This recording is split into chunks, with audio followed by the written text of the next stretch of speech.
Bueno, Ana, entonces cuando quieras, todos hemos leído esas 5 líneas que mandaste de tu biografía, así que por ahí no hace falta que yo te presente, pero por supuesto sería interesante que antes, como nos vayas metiendo en clima, hablando un poco de tu recorrido, más allá de esas 5 líneas, que hay por ahí mucho más que decir.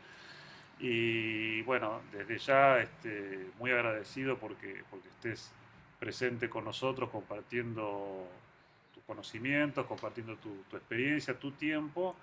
Así que bueno, te dejamos empezar y después de acá un rato nos volvemos a ver para comentar, preguntar y charlar entre todos. ¿Te parece? Me parece perfecto. Bueno, pues agradezco a Raúl la invitación a esta charla, a los alumnos, colegas de la especialización que están aquí, los que se irán sumando y los que van a ver este video posteriormente. Eh, Supongo que la razón por la que me invitó Raúl fue para hablar justamente de mi orientación disciplinaria o la orientación disciplinaria que le he dado a los estudios sobre el sonido. Yo soy de origen comunicóloga y después hice una maestría y un doctorado en antropología y esto, digamos que mi interés por el sonido viene desde mi formación inicial y si uno empieza a rastrear en su vida, pues hay una relación con el sonido mucho más larga que ya viene trazando un cierto tipo de interés por determinados temas. Eh, mi recorrido llevo aproximadamente 20 años estudiando el sonido desde un enfoque de las ciencias sociales. Y bueno, en este camino me he encontrado con diversos colegas que justamente han posibilitado ir conformando un corpus de conocimientos acerca de la dimensión social del estudio del sonido. Digamos, mi último trabajo de congregar colegas, entre los cuales está Victoria Polti, fue un diplomado que se llevó a cabo el año pasado que se llamó y se va a volver a llamar porque se repite el próximo año, de lo audible a lo oral, el giro sonoro en las ciencias sociales. Y un poco este giro sonoro y esta distinción entre lo audible y lo oral es lo que pretendo abordar en esta plática. Es decir, estará centrada en lo que es el giro oral, que pienso yo que es uno o la vertiente más actual de los estudios sonoros. Auris proviene de oreja, y entonces esto ya traza un objeto de estudio distinto al de los paisajes sonoros, que digamos será el aparato teórico, metodológico y epistemológico que se ha venido usando desde los años 80 aproximadamente para el presente. El giro aural propone entonces un cambio de objeto de estudio que no está centrado tanto en los fenómenos sonoros, sino en los procesos de escucha. Y con giro aural, las ciencias sociales termina de elaborar una inserción definitiva en los estudios sonoros. Las ciencias sociales durante mucho tiempo coqueteó con el concepto de paisaje sonoro, pero este concepto seguía muy centrado en el proceso de producción sonora, en el sonido como índice de las actividades y por lo tanto muchos trabajos que se producían, por lo menos en las ciencias sociales, trabajos de tesis, estaban enfocados a describir cómo sonaba un lugar sin abordar relaciones más complejas que justamente son las que posibilitan posibilita el giro sonoro, ¿no? Perdón, el giro aural. El tema central del giro oral es precisamente la escucha, es decir, los procesos de interpretación. Y aquí retomo la distinción que hace Merleau-Ponty, o más bien la precisión que realiza Merleau-Ponty con respecto a la percepción, en donde dice que no se trata simplemente de la capacidad de experimentar un sonido, ¿no? O de experimentar una sensación, sino la posibilidad de significar esa sensación. Y este enunciado no solo es el meollo de los estudios del giro oral, sino es el meollo de los estudios sensoriales, que digamos es el campo más amplio en el cual se inscribe mi trabajo de investigación, y desde donde se considera que cada sentido, el gusto, la vista, el olfato, el tacto y otros sentidos u otras maneras de nombrar a los canales sensoriales en distintas culturas, nos proporcionan una manera de comprender, de practicar y de ordenar el mundo que nos rodea. Entonces, el gira oral específicamente se ocupa de los modos de escucha, es decir, de los procesos de construcción de sentido a través de los cuales se significan las experiencias sonoras. Esto, en este enunciado, digamos, no se deja de lado el sonido, si bien el gira oral está centrado en el proceso de escucha, el sonido sigue siendo si nada suena, no hay cosa que escuchar. Entonces, digamos, desde esta perspectiva, el sentido del oído en realidad es una diada, ¿no? Es el oído y la escucha. Hablando de la especificidad de los estudios sensoriales, digamos que la socioacústica, entonces, es esa vertiente que se encarga de la investigación social, ¿no? Y esto es muy importante, la investigación social interesada en la modalidad sonora, es decir, de todo ese campo amplio de experiencias sensoriales que tenemos, la socioacústica decide agarrar uno de los diversos canales, ¿no? Y entonces averiguar estos procesos de construcción de sentido, estos procesos de práctica del mundo, ¿no? A partir de este canal. Y entonces, aquí es cuando aparecen las distintas dimensiones de estudio, que es lo que voy a abordar aquí, digamos, una suerte de mapa de posibles orientaciones de investigación. De ninguna manera es exhaustivo, pero digamos, lo que he tratado de hacer es dividir y generar una serie de posibles vetas de búsqueda. Entonces, una de los primeros, de las primeras áreas, por decirlo así, que se nos presentan en este campo de estudio sobre la socioacústica, tiene que ver con los procesos de socialización. Específicamente con la manera a través de la cual interactuamos por mediación del sonido y del escucha. Y aquí nos remitimos a un concepto que elabora Georg Simmel, que es el de socialidad pura, en donde dice que, porque de hecho de eso se trata la sociología relacional de Simmel, que hay relaciones más allá del contenido de los intercambios sociales. Los sentidos ayudan a construir relaciones nacidas del contacto. Es decir, en el hecho de ver y ser vistos, ¿no? se entraña un tipo de relación con las cosas o con las personas. Pero si cambiamos de canal sensorial en el conocimiento, es decir, nos centramos en el olfato, entonces las interacciones también se transforman. ¿Por qué?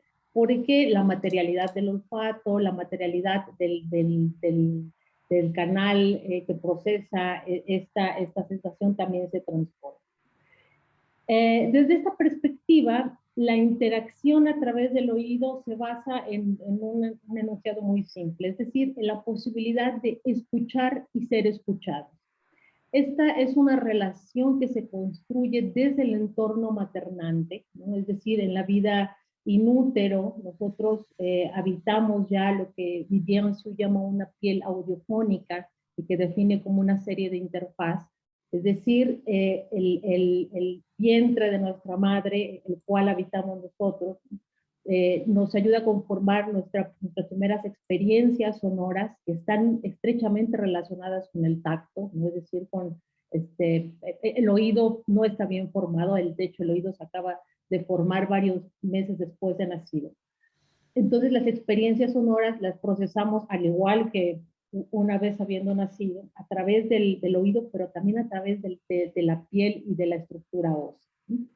Y estas experiencias, estas sensaciones acústicas se van a convertir en nuestras primeras experiencias cognitivas, es decir, nos proporcionan nuestras primeras nociones del tiempo que tienen que ver con todo este trabajo sistémico maravilloso que realiza el cuerpo de nuestra madre, y que nos hacen construir estas referencias temporales a partir del sonido del corazón, de la respiración, de la deglución y todo aquello que suene, ¿no?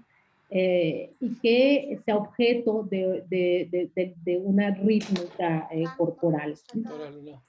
Pero también nos proporciona nuestras primeras nociones del espacio, ¿no? El, eh, hay una vocecilla que me está distrayendo y yo soy súper, ya se me fue la onda. El tiempo y el espacio, sí. Nuestra primera imagen del mundo exterior es una imagen, o del espacio exterior, es una imagen que se construye a través del oído. Es decir, a través del oído nosotros procesamos estas nociones entre el adentro y el afuera, y que son nociones que a la larga, en el resto de nuestra vida, van a empezar a configurar categorías simbólicas. Es decir, el adentro y el afuera construidos a través del sonido se pueden rastrear en nociones como lo próximo y lo lejano, como lo extraño y lo familiar, pero también lo público y lo privado, ¿no? Es una idea que yo he arrastrado en mis trabajos de investigación, como la construcción de lo público y lo privado, desde de esta perspectiva sonora nos lleva, ¿no? a estas funciones de la piel audiofónica inútero. Ahora, el sonido como elemento vinculante nos va a acompañar, ¿no? el resto de nuestra vida. La voz es el primer vínculo, es nuestro primer vínculo con los demás, es nuestra primera manera de relacionarnos con el otro. Y cuando me refiero a voz, me refiero a todo tipo de sonidos que podemos hacer, ¿no? Es decir, a las vocalidades y no tanto al habla, ¿no? Que indudablemente el habla es el epítome de los fenómenos de comunicación, pero no es la única manera que tenemos de comunicarnos, no es la única manera que tenemos de socializar. Pero también volviendo a esta noción de socialidad pura, ¿no? Que nos proporciona Simmel, es decir, a un tipo de relación nacido del contacto sonoro, en este caso,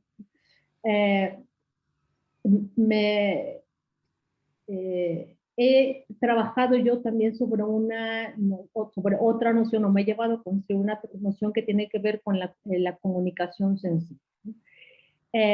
Y para entender más sencillamente de qué se trata eso, siempre refiero a una anécdota que fue la que me hizo pensar en esta posibilidad de conocer a través del sonido sin necesidad de una relación manifiesta, de una intención manifiesta a relacionarse, ¿no? Y esto tiene que ver con el lugar donde vivía yo hace unos 15 años. Yo tuve unos vecinos a los que en un año completo nunca pude ver. Y entonces una vez una amiga me preguntó, oye, ¿tú conoces a tus vecinos? Y yo le dije que no. Pero le empecé a contar un montón de cosas, de datos de su vida que había yo recogido a través de la escucha, ¿no? Es decir, yo conocía sus rutinas, ¿no? Le pude dar datos sobre la personalidad de cada uno, qué les gustaba comer, a qué hora se dormían, por qué se peleaban y cómo se reconciliaban. Y después de esa plática yo me quedé pensando que en realidad yo sí conocía a mis vecinos, ¿no? No los conocía a través de la vista, pero había yo incursionado, digamos, en una vida ajena y había recogido datos de la trama, de una trama familiar sin necesidad de haberlos visto. Entonces, el oído nos proporciona precisamente un modo de conocimiento que no precisa de la vista para fraguarse. y nos proporciona también un modo de contacto, este contacto, esta comunicación sensible, cuya funcionalidad se podría comprender a partir del comportamiento espacial del sonido, ¿no? Es decir, la posibilidad del sonido traspasar puertas y ventanas, ¿no? El sonido, el espacio privado, las nociones de lo privado no se construyen o se construyen de una manera distinta a las de la vista. Cuando nosotros queremos tener privacidad en nuestra casa, generalmente pensamos en cerrar las ventanas o cerrar las puertas o bajar las cortinas. Pero el sonido, al tener esta posibilidad de cruzar las fronteras físicas, ¿no?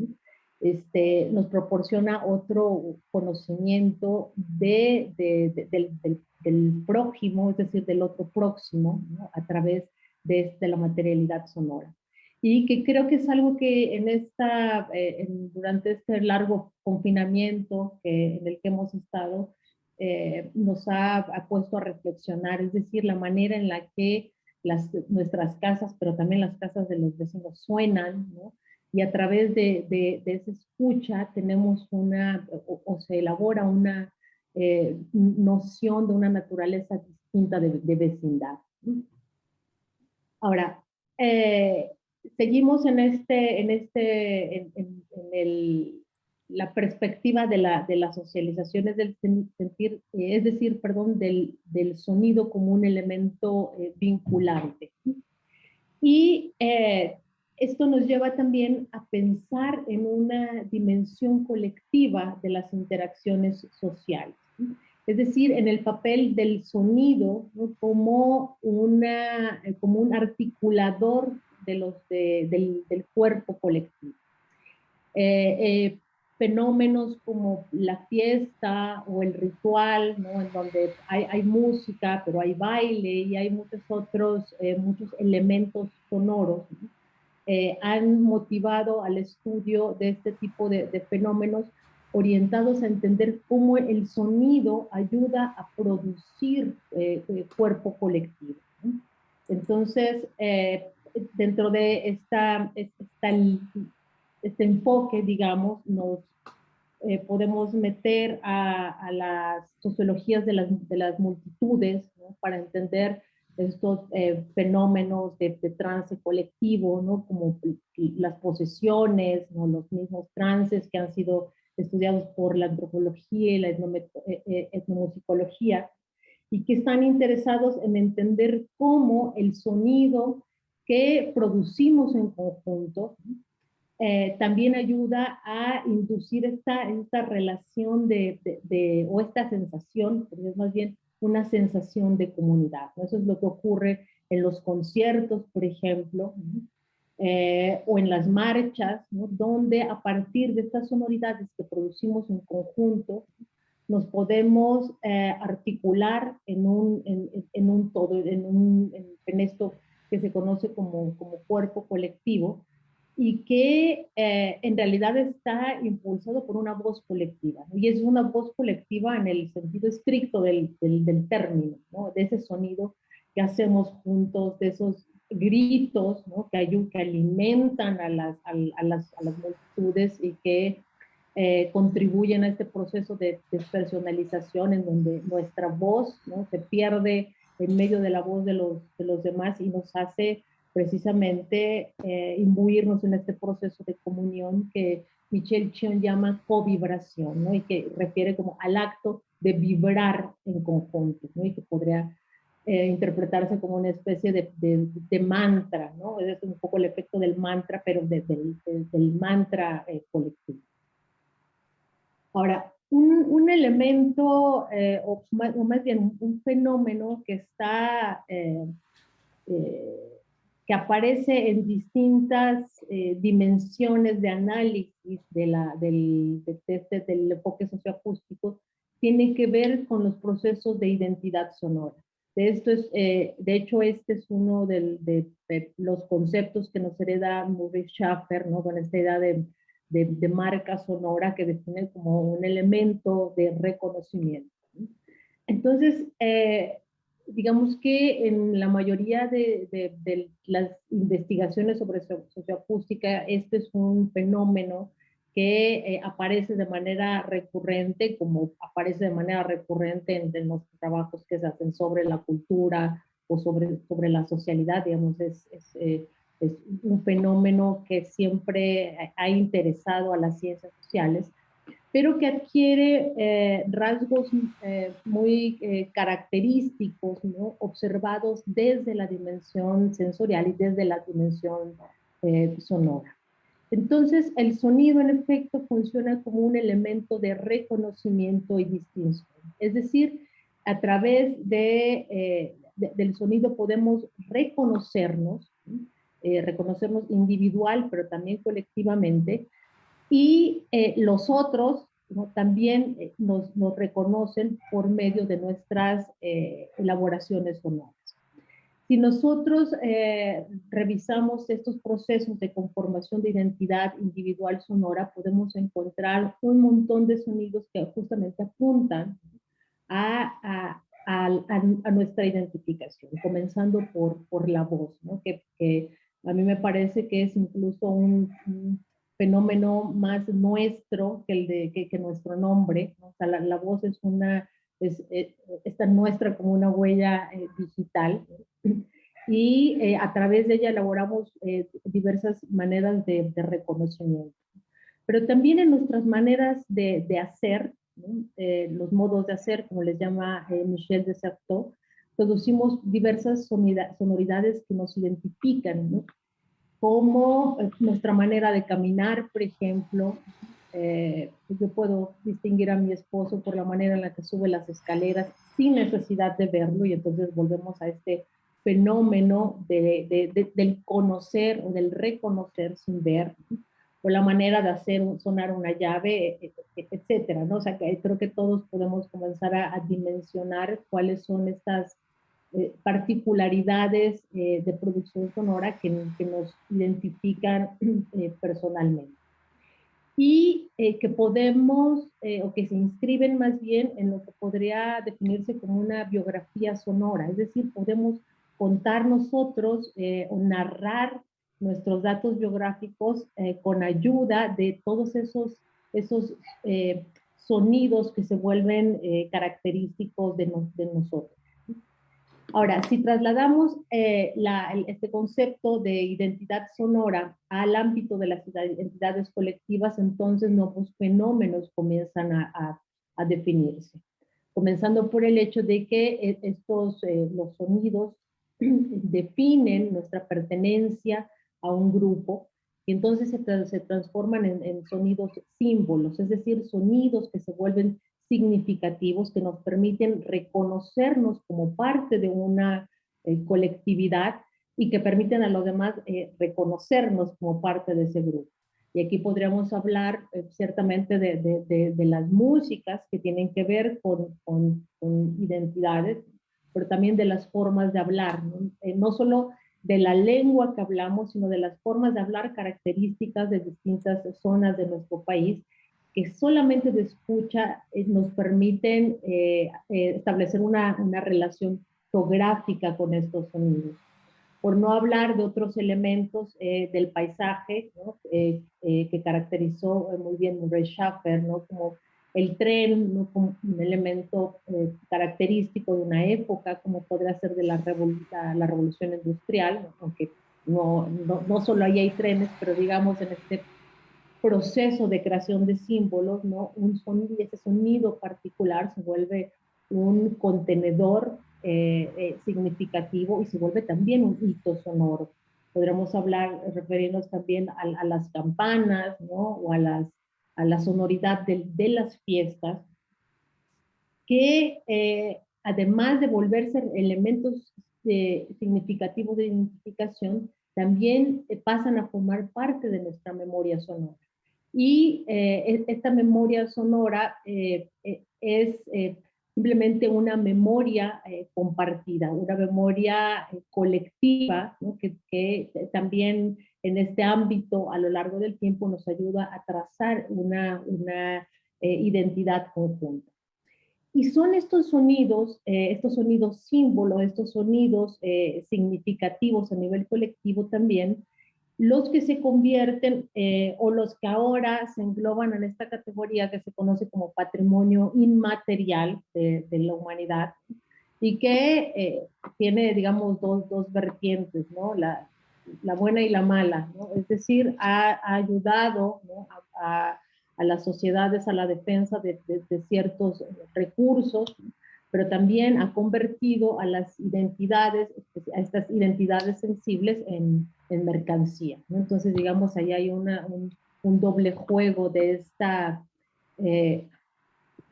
identidades sonoras colectivas. Y justamente en este punto de lo colectivo se inserta otro nivel de análisis del sonido que también se corresponde con este fenómeno de la socioacústica y que tiene que ver con la cultura, ¿no? Es decir, con los procesos de culturación, de adquisición de una cultura. Eh, la cultura, es decir, el conjunto de prácticas, de valores, de ideas que son heredadas y que son compartidas, nos proporciona un primer repertorio de sonidos, pero también condiciona nuestras maneras de escuchar. Y estas dos vertientes, ¿no? La de cómo el lugar el lugar que habitamos, no tiene que ser el lugar donde nacimos, pero el lugar que habitamos, ¿no? nos hace que reconozcamos ciertas sonoridades, ¿no? Y este condicionamiento de la escucha se convierten en los dos objetos de estudio de la antropología de los sentidos. Eh, Esto quiere decir que el uso o el estudio más bien de los sonidos en contexto, ¿no? Nos va a ayudar a entender cómo, o este enunciado, ¿no? de Merleau-Ponty cuando nos dice que la percepción no solo es la posibilidad de captar sonidos, sino la posibilidad de interpretarlos. Eh, Cuando observamos este análisis de sonido en contexto, entendemos muy bien a qué se refiere, ¿no? Y esto quiere decir que nuestras maneras de escuchar van a estar condicionadas por todos estos procesos de institucionalización de la escucha.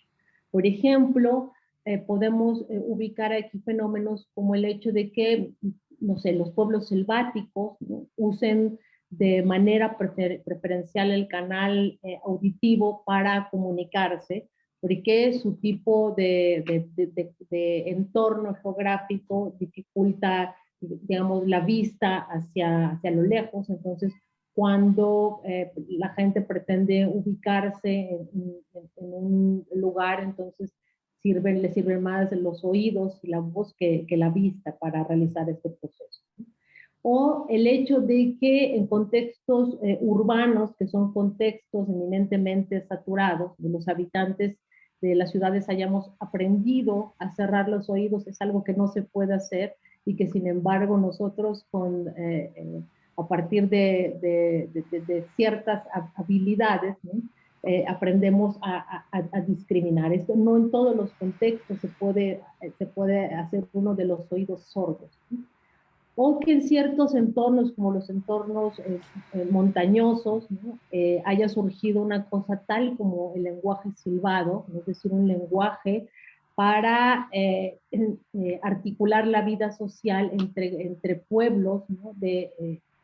Donde no era fácil alcanzar al vecino, ¿no? Yendo caminando a su casa. Entonces, en estos contextos de difícil acceso, ¿no? Surge este lenguaje que es un lenguaje para comunicar a larga distancia y para hacer vida social en un espacio que no es un espacio en donde estamos parados todos en un territorio, sino es un espacio vocal, ¿no? Que es un espacio mucho más amplio, ¿no? Y que lo que aparece en estos tres ejemplos, ¿no? Son modelos de cognición distintas que están articulados justamente por la actividad sonora, ¿no? Esto ya lo apuntaba Steven Feld con el concepto de acustemología. Entonces, para cada caso de estos tres contextos que puse como ejemplo, hay un modo propio, ¿no? de conocer a través del oído, es decir, de clasificar sonidos, de organizar la vida, ¿no? A partir de ellos, pero también de codificar y de decodificar, lo cual nos permite interpretar todos estos mensajes que tal vez para personas de un contexto ajeno serían sonidos sin significado o sin relevancia alguna, pero que el contexto ayuda precisamente a dotarlos de una utilidad y de un sentido específico. Ahora, la percepción desde el lado desde la perspectiva de la antropología, es decir, desde la perspectiva de la cultura, se manifiesta en principio en la constitución de diversas sensibilidades. Y eso es también otra línea de investigación para la antropología del sonido, que tiene que ver con el hecho de cómo la cultura nos ayuda a construir diversos parámetros estéticos, porque es precisamente como se manifiesta la cultura en el ámbito de las sensibilidades. Es decir, que a veces lo que es ruido o lo que es sonido, ¿no? Pasa por eh, por este proceso de significación cultural. O sea, no por nada, por ejemplo, hay una tendencia de tendencia generacional a tachar como ruido la música de los jóvenes, ¿no? Decir, no, esto no es ruido, ¿no? Perdón, esto es ruido, la música es lo mío, ¿no? Detrás de esta apreciación estética, ¿no? Podemos leer una diferencia de sensibilidades a través del tiempo, ¿no? Pero igual lo que es un volumen bajo de voz, un volumen alto, un volumen adecuado, tiene que ver con sensibilidades colectivas. Por ejemplo, a los mexicanos nos parece que los españoles, ¿no? Hablan muy fuerte, hablan muy golpeado, ¿no? Y a los mexicanos nos gusta que nos hablen bonito, todo en chiquito, ¿no? Porque eso es eh, una manera cordial para nosotros, ¿no? Entonces la gente que no dice por favorcito, ¿no? Cosas así, buen datos para cuando vengan a México. Cuando no te hablan así, eso desde nuestra sensibilidad cultural, ¿no? Ya marca una distinción en el tono, ¿no? Es que eso me está gritando, ¿no? O sea, nos parece que hay gente que nos está gritando, ¿no? Los usos del silencio, por ejemplo, en los protocolos rituales, ¿no? O sea, para nosotros, o para muchos pueblos, el silencio es define un tipo de comportamiento, ¿no? Que se debe observar en distintos espacios, tal vez en una biblioteca o en un funeral o yo qué sé, ¿no? Pero en otros contextos culturales el significado del silencio se transforma, ¿no? Entonces, eso es un asunto también de sensibilidad. Es decir, que en este tipo de fenómenos sonoros sobre los cuales construimos una valoración, hay una diversidad de disensos estéticos que no se dirimen en la física del sonido, ¿no? Es decir, el ruido no solo tiene que ver con decibeles, ¿no? Que si son más de 65 ya es ruido y si es menos no es ruido, ¿no? Sino tiene que ver con cómo la sociedad a la que pertenecemos, la cultura, ¿no? Que adquirimos a lo largo de nuestra vida, nos ayuda a depositar determinados valores que son construcciones perceptivas sobre una diversidad de sonidos. Y detrás de esta diversidad de percepciones, lo que aparece también es un choque de sensibilidades, ¿no? Eh, esta, con choque de sensibilidades me refiero a formas de sentir, formas de percibir una cierta sonoridad que de repente parecen incompatibles. Y este choque de sensibilidades también está en el origen de otro de los temas que se aborda desde la perspectiva de la antropología de los sonidos, del sonido, que tiene que ver con los prejuicios sonoros, ¿no? Y nuevamente volvemos a la identidad, ¿no? La identidad como fenómeno cultural siempre tiene dos vertientes, ¿no? Cómo nos identificamos, ¿sí? Pero cómo nos identificamos a través de una serie de sonidos, de una serie de elementos en general, pero cómo esos procesos de identificación también marcan procesos de diferencia, ¿no? Es decir, cuando nosotros decimos lo que somos, también decimos lo que no somos. Y al hacer esta distinción es cuando emergen, ¿no? Justamente los estereotipos, es decir, cuando atribuimos ciertas etiquetas, ¿no? Atribuimos etiquetas a ciertos grupos a partir de sus sonoridades características, como pueden ser las formas de hablar, ¿no? El uso del lenguaje, incluso los gustos musicales que nos sirven, ¿no? Para representar al otro culturalmente distinto. Y aquí este proceso nos lleva a pensar que nosotros construimos al otro a través del escucha. Fenómenos históricos se han analizado desde esta perspectiva, como el adjetivo de bárbaros, ¿no? Que tiene toda una historia, ¿no? Desde Grecia, en donde se le llamaban bárbaros a los que hablaban una lengua distinta, simplemente así, sin ninguna connotación negativa, ¿no? Porque bárbaro viene de barbar, ¿no? Decían los que balbucean una palabra distinta a la lengua de los griegos. Y después los romanos vuelven a tomar este concepto, por aquí sí ya trae una carga peyorativa, ¿no? No solo son los que hablan distinto, sino los que hablan una lengua distinta e inferior a la romana, ¿no? Entonces, este fenómeno lo analiza maravillosamente Ana María Ochoa en su libro sobre oralidad, ¿no? La manera en la que escuchamos a los otros y creamos etiquetas, ¿no? Pero no solo creamos etiquetas, sino justificamos una relación a partir de la diferencia.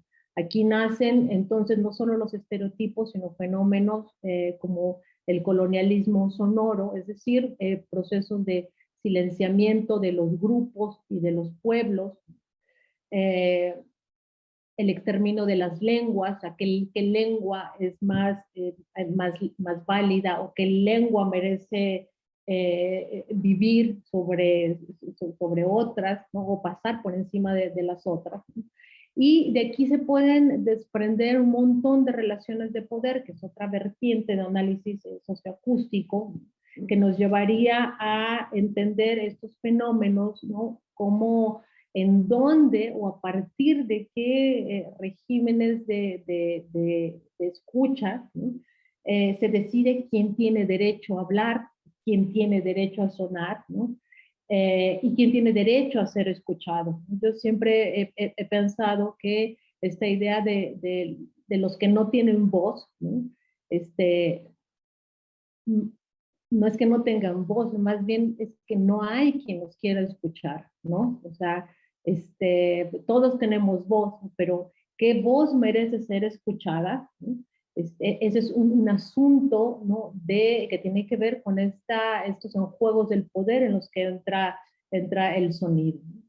Otras manifestaciones del poder en este sentido tendría que ver con procesos de disciplinamiento, por ejemplo, que yo he analizado en mi investigación más reciente, que tiene que ver con el grito como forma de disciplinamiento, ¿no? ¿A quién se le grita?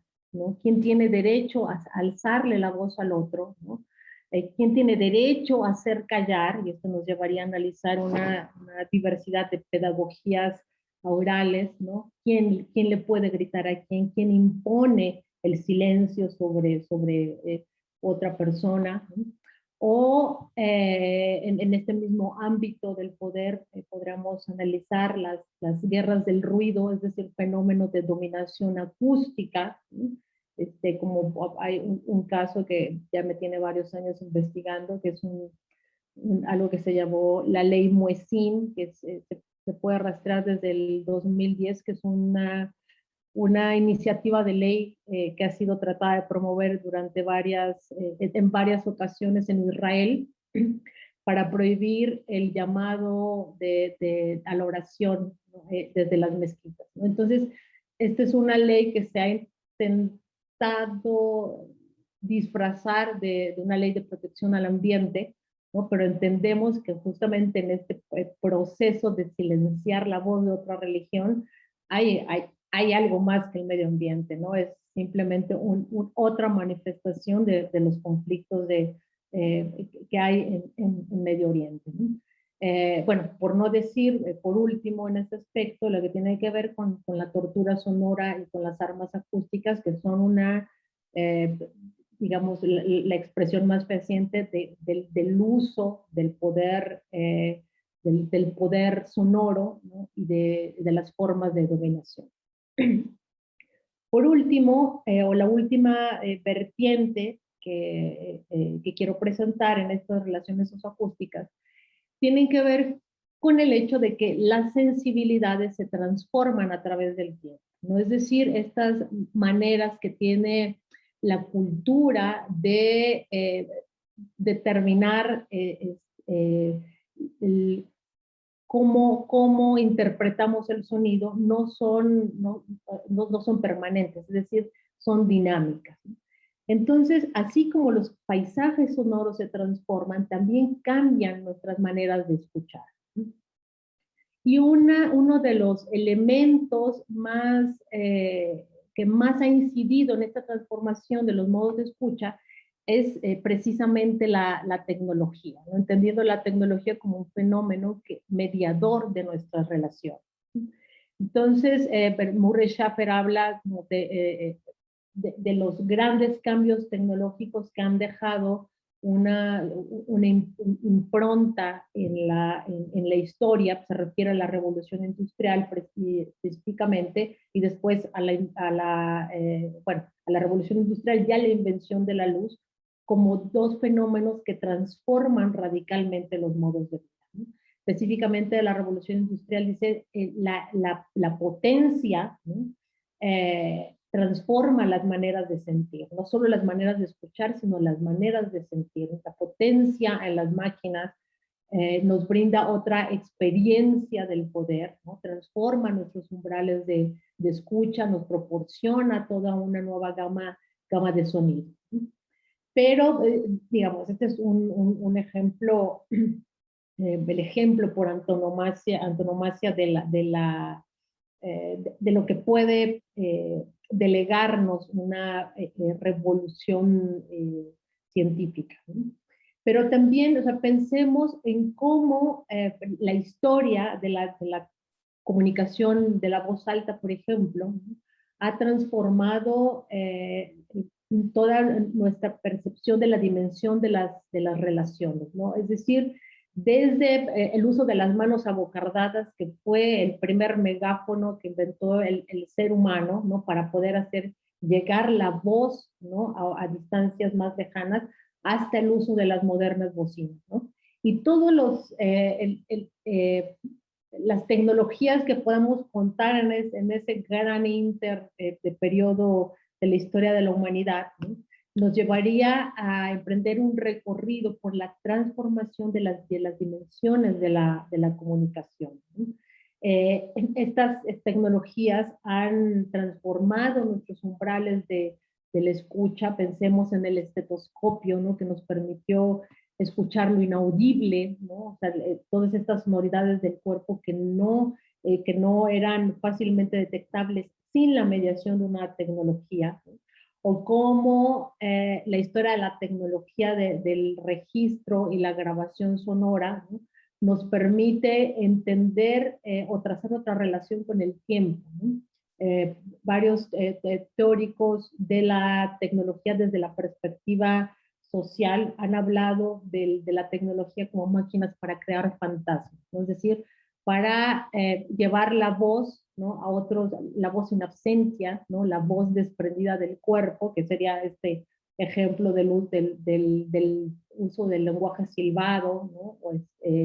O de otros sistemas de comunicación que utilizaron la voz gritada, ¿no? Entonces, uno no ve de dónde viene la voz, pero uno escucha la voz como si viniera del más allá, técnicamente, ¿no?